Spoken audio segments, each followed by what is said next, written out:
Hey people, what's going on? This is Jameel. Alright, so I want to tell more about my story and my adventures. Now, me getting into gang stalking, to me, isn't the most interesting thing. Gang stalking, to me, was very easy compared to what I had gone through before that. And everybody knows when I talk about my life, that situation, this was real, right off Hollywood Boulevard, on the Walk of Fame. Be the life-death situation against the top fraternal orders, against the top secret societies in the world. Not just Hollywood. Hollywood just a location that it happened at. Okay. So, in essence, I actually got to meet these people in the secret societies. And to let people know, this didn't happen by chance. I spent years studying conspiracies. I spent years researching and referencing, going through blogs on the internet. Years reading books, years listening to all sorts of radio interviews. The average person who studies conspiracy does not put a tenth of what I put into my conspiracy research. I would just sit there night after night after night, researching the Charles Manson case, researching all the connections, everything, and it was insane. That's all I did. All I wanted to do was know, and this didn't go on for a year or two. This went on for a few years. Then, of course, it referenced into many other areas. It's referenced into the music industry.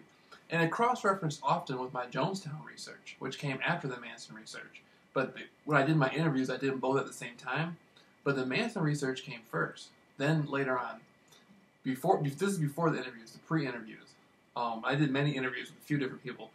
But you had the Manson research, and you had the Jonestown research.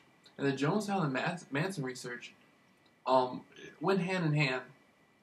And now with Jonestown, it had gotten very interesting because Jonestown, there was one researcher named John Judge who called it the black hole in Guyana, meaning nobody knows what happened.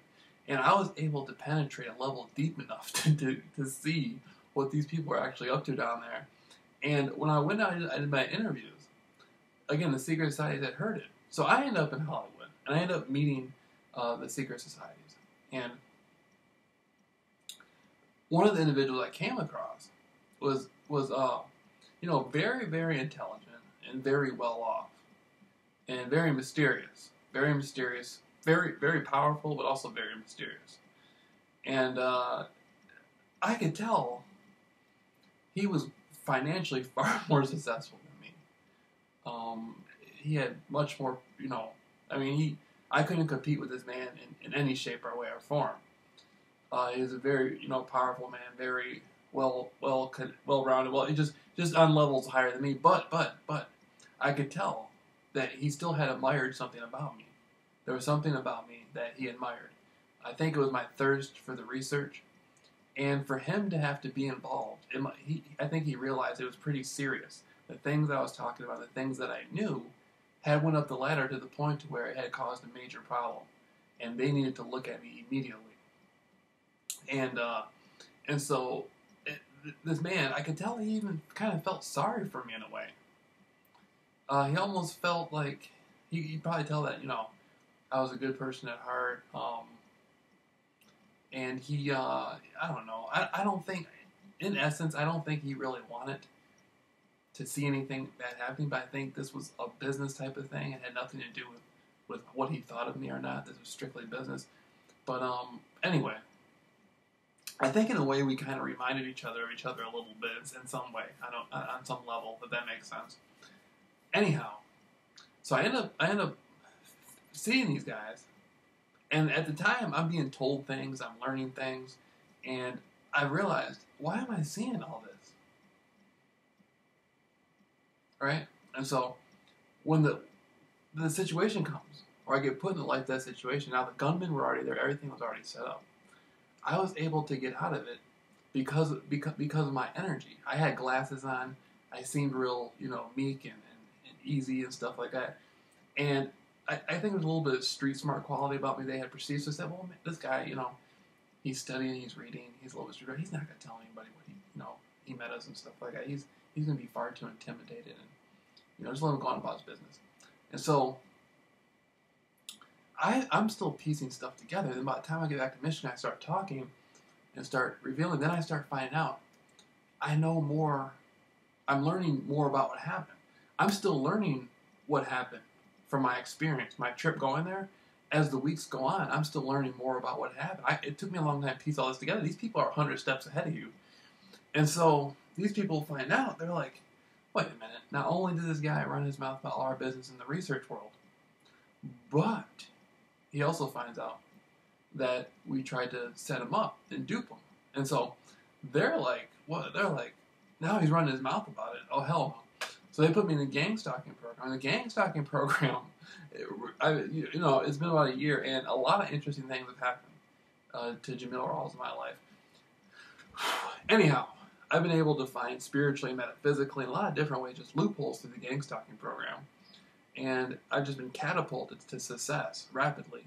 And now I'm telling my story to people. And after I tell people my story and I tell them my experience of grinding through gang stalking, by just confronting the gang stalkers and doing stuff like that, people are finding it really, really simple to grind through it. It's almost like the 100 monkey effect. So at this point, I've been setting up courses. I got people that I'm helping grind through it, clients. What I'm looking to do is establish something for the professional world, for lawyers, doctors, especially the people in Hollywood, because that's where I learned everything from. That's where I got it from, was the most powerful people in Hollywood, the most powerful secret societies in the world. That's who gave me this opportunity. And so I'm bringing it back home. Say, if you're an actor, you can act better. If you're an actress, you can be a better actress. You can do anything you want to better if you go through gang stalking. Now, me, before this experience, before going to Hollywood, I had been to Hollywood before that. But when I say Hollywood, I'm talking about meeting the secret societies. Before I met them and who I am now, it's two different people. These people actually helped me. If it had not been, put the life death thing for a side, put the gang stalking thing for a side. If I had not met these people and went through what I went through, I wouldn't be who I am today. So what I'm looking to do is I'm looking to set up courses for people who are musicians, actresses in Hollywood who need assistance. Okay. And so that's what I'm doing now. I live in Norton Shores, Michigan, United States of America. And I'm single, ready to mingle, no children, no nothing. And I just want to get back to where it all started. Every day I watch a plane leave from the airport. I think, man, I want to be on that plane. I want to get out there. Get me in the Warner Brothers, baby. That's what I want.